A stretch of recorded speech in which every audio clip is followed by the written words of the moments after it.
So please, let's give a warm welcome to his teammates and Mr. Mr. Paul Settles.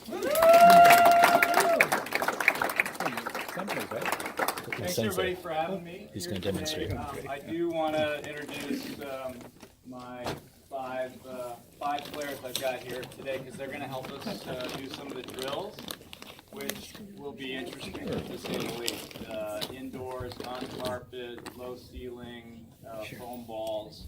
You're going to have to use your imagination a little bit, but should be fun. So let me start by introducing the guys I've got with me today.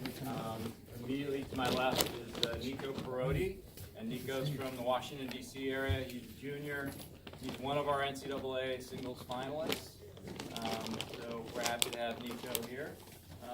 Next to Nico, we've got Julian Gordy. He's a Southern Cal kid from Tarzana. He's our senior captain. In front of Julian is Daniel Park, who's a junior from Seattle, also one of our captains. Jack Katzman, another NCAA singles finalist behind him from Seattle. He's a sophomore.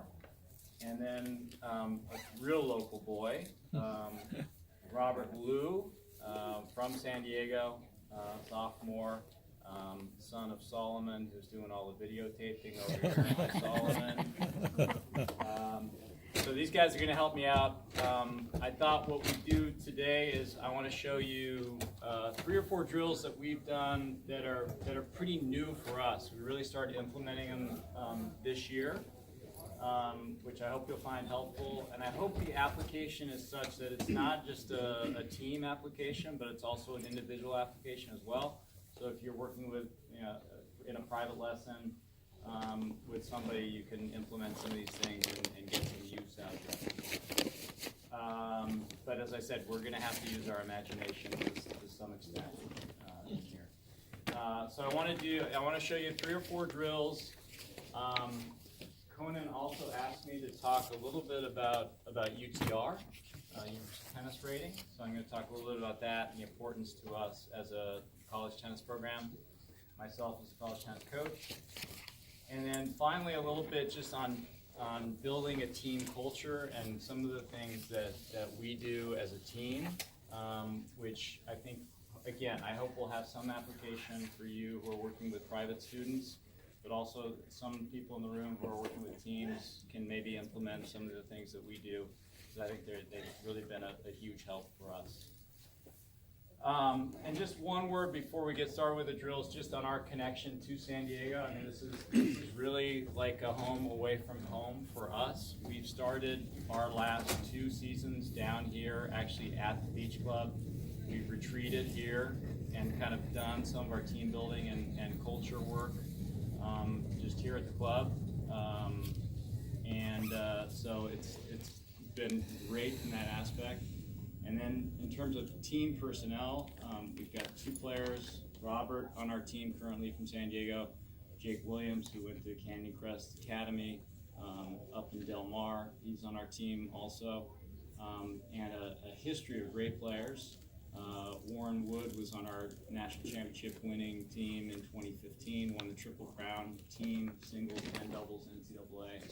So a real strong connection, and we even have future team members as well. Many of you may know Michael Howe, who's a senior at Torrey Pines High School. He's going to be playing for us next year. So great connection to the area, and we hope to continue to build it. All right.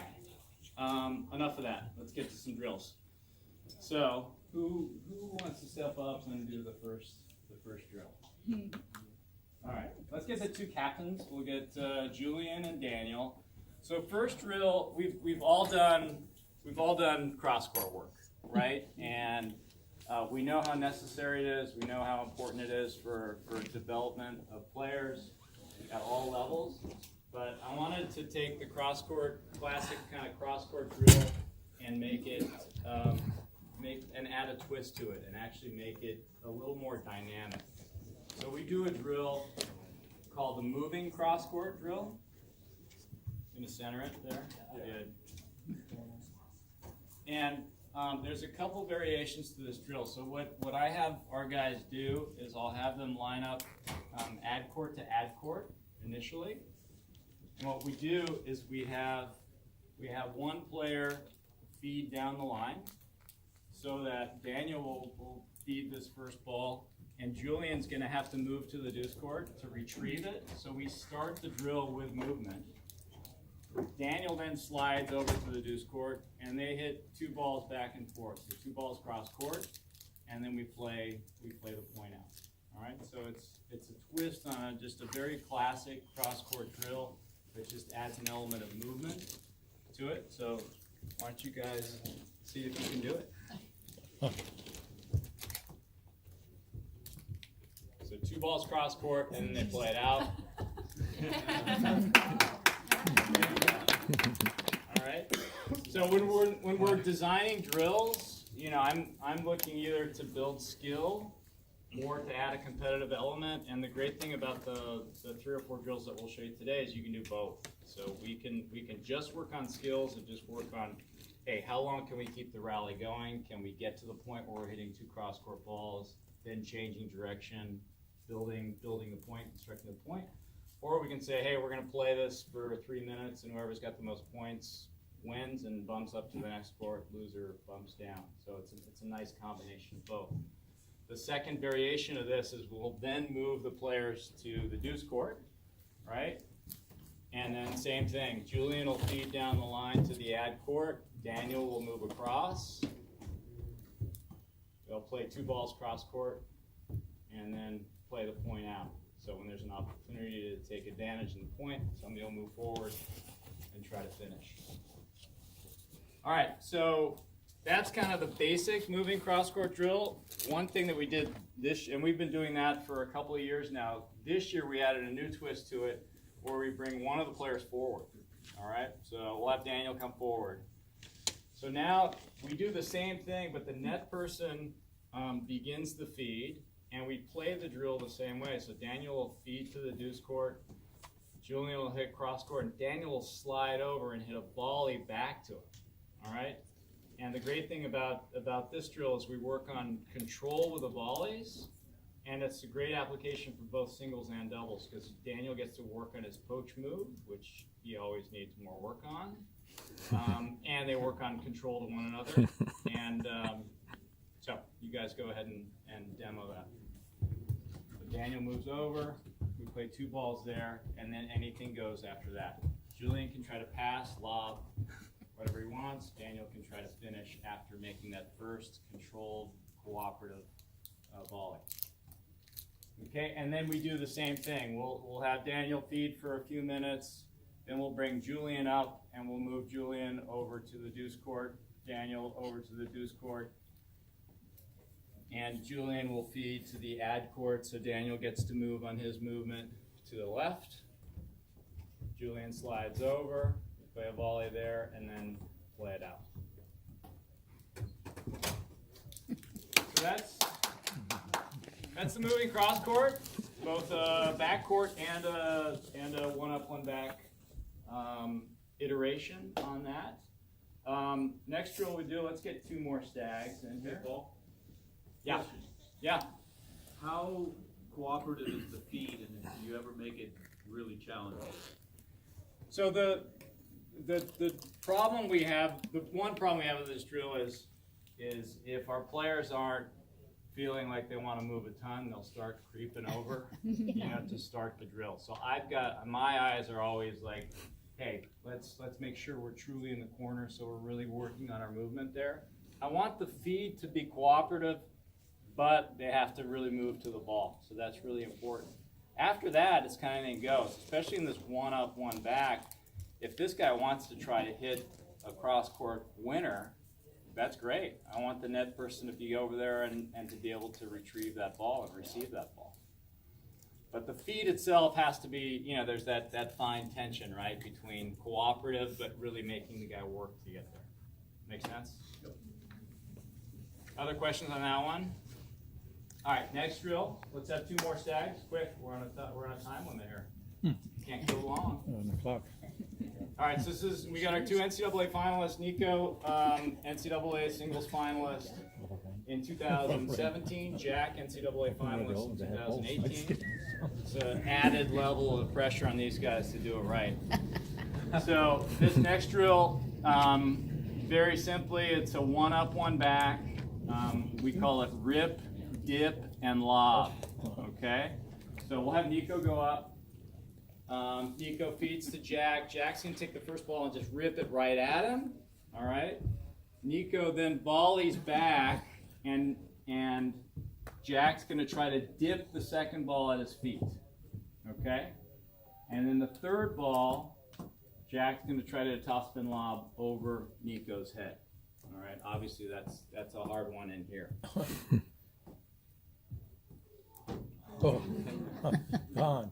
So, and what we love about this drill is it really trains skills that are important.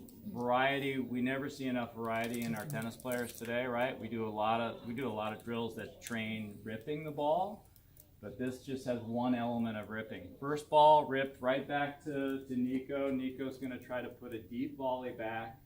Jack's then gonna hit a real dipping ball at Nico's feet, which Nico has to dig out with a half volley or a volley off of his shoelaces. And then the third ball, Jack tries to hit the topspin lob. So we get to work a ton of things in one drill. Nico's working on defending the hard ball, playing the soft roller, and then having to defend against the topspin lob and hit a good overhead. Jack gets to hit 3 different types of ground stroke shots plus a lob. All right. So that's rip, dip, lob. We've been using that one a ton this year. And again, really important to me as a college coach that we're developing that variety in our players, and I think this does it. Questions about that one?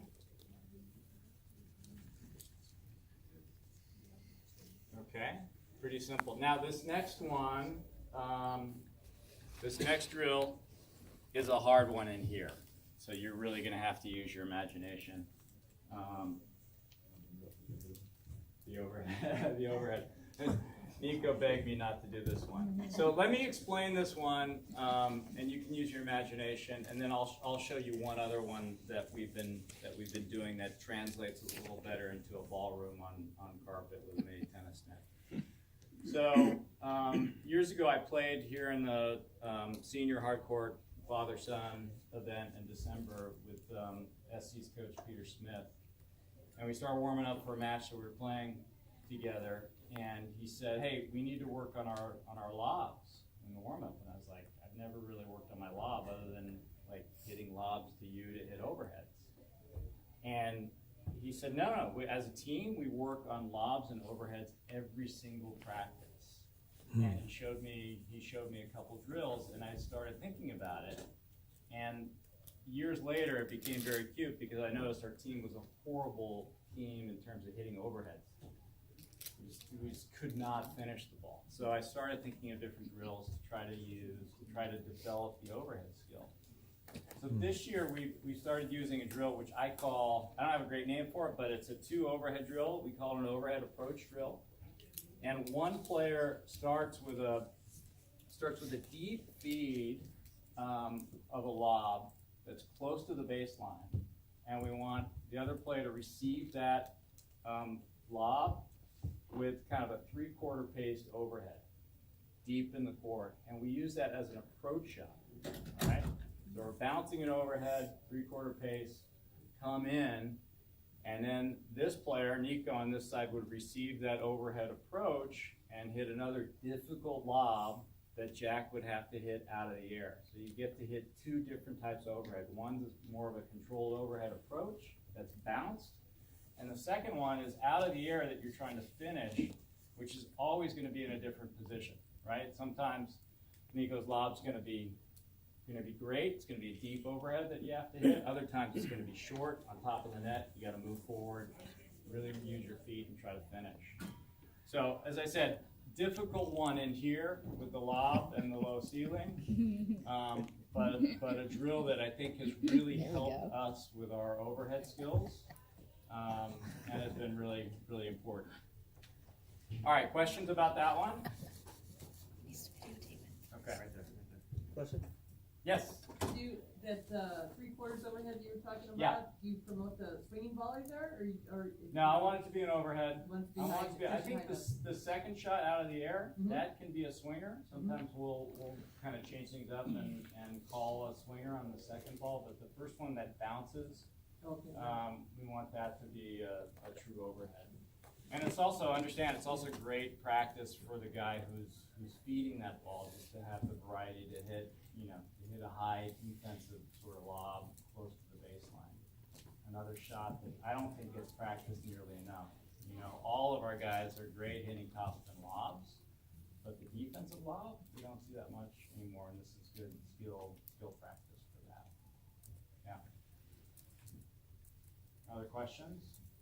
Good, so let me show you one more that Nico at the last minute suggested we talk about. So we do a drill called 6 balls out of the air, and it actually combines a reflex, kind of a controlled reflex volley with a little bit of cardio. So we put Jack in one corner in the deuce side, Rob over here in the other deuce court.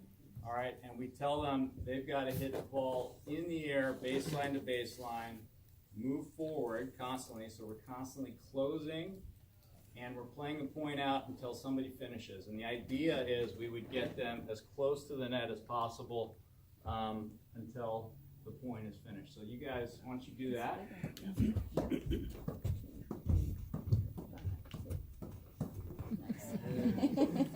So you saw, and they did it exactly right. It's somewhat cooperative. We're going to a spot, but when we get to a point where they're on top of each other at the net, we want somebody to try to finish. And then what we do, when we get to that point and the point's over, we have both players sprint back to the starting spot. And they do that 6 times. And again, if they're fairly skilled at doing this, this is pretty taxing cardio-wise. You do it 6 ways, deuce to deuce. You guys can do it again. You guys keep doing it, I'll just keep talking. Where are you feeding the first ball from? From right about the baseline. Baseline. Go from the baseline. Yeah, you start at the baseline and then you're constantly moving forward.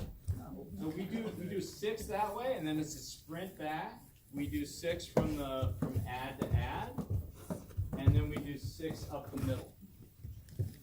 And you play 18 points like that with a sprint after each point, and it's a decent little workout. So,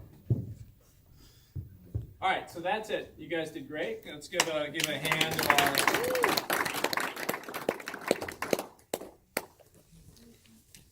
Any questions about those? Yeah. With all your drills, you Yep. said you play 6 points. Do you like to play like up to a certain number of points and have a winner from the drills, or just play a session of 6 points? That last drill is kind of the one that has kind of a finite beginning and ending too. So I'll usually end a practice segment with something like that, because they'll finish at different times based on the length of the point. With almost every other drill I do, including the 3 ones that I showed before that, I do all based on time, so that we're beginning and ending at the same time. Much easier for me just to say, hey, this is a drill that's going to last 3 minutes, 4 minutes, 5 minutes, and let's see what our scores are at the end of that fixed time. I think that's a better way to do it. Yeah, good. Yeah. Would that always be just 2 guys on the court, or would you ever have like 4 to keep more people active? I mean, we have our whole team doing it across 8 courts, 7, 8 courts. Running an adult clinic. Yeah. You want to have 6 people on 1 court, so you could do the same. You kind could of thing. definitely do it. Yeah, you could have 2 lines of 3, and as a point finishes, they sprint to the back of the line, and the next 2 come on. That would work great. You could even do it with 4 on a court, going both sides, which would be pretty frenetic, but I think would be great. Yeah. What else? Yes. Just curious, why is it a cross-court feed? Is it like a doubles preparation drill, or? Yeah, I mean, so the first is cross court, the second's cross court, the other one, the other one's straight up the middle. So we're working kind of 2 different skills there, 2 different directions. But yeah, it's more of a doubles thing. Yeah, you know, it's a race to assume court position and be in a position of advantage, I think. Yeah. All right, those, yeah. Just real quick, on the college level, so do you keep it score sometimes when you're doing those drills? We have, I mean, I look at this more skill-based and less competition, but you can definitely It's score. interesting how the dynamic goes when it's a college player performing that drill. I understand what the beginners probably. Yeah, but you could score, is the question, could you score it? Certainly you could. You know, whoever wins the point. Do you practice? That's the question. Yeah, I understand I can implement the score. Do you practice with the college players to the score when you do those drills? Usually not. Okay. No. Some of the other drills that I showed before, we'll score those. And that's, I think, the beauty of all these. You can either make them straight skill development, or you can make them competitive. They work both ways. So, yeah. Yeah. All right, Conan, how are we doing on time? You're doing good, you're at 2:05. Okay. All right, UTR. Should we talk about UTR? Sure. Everybody knows what universal tennis rate